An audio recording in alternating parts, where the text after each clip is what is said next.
Svelare la magia della lingua siciliana è come aprire uno scrigno di storia e cultura.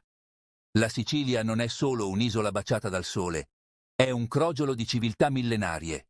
Immaginate greci, latini, arabi, normanni e spagnoli, tutti a lasciare le loro impronte linguistiche su questo straordinario dialetto. La lingua siciliana è un ricco arazzo di parole e suoni, un ponte verso mondi lontani. Dall'arabo prendiamo zibibbu per l'uva e gelsomino per il dolce fiore di gelsomino. Il latino e il greco ci prestano termini quotidiani ed espressioni poetiche, mentre l'influenza normanna porta un'aria di raffinatezza.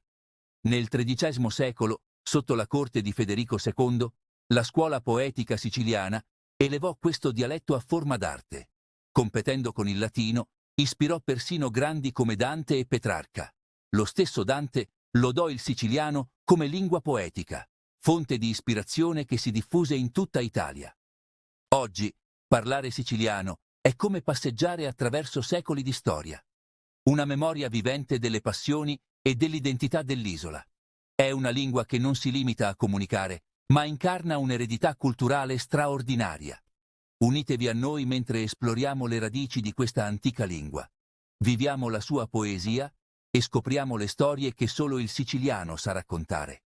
Siete pronti a tuffarvi nelle tradizioni siciliane?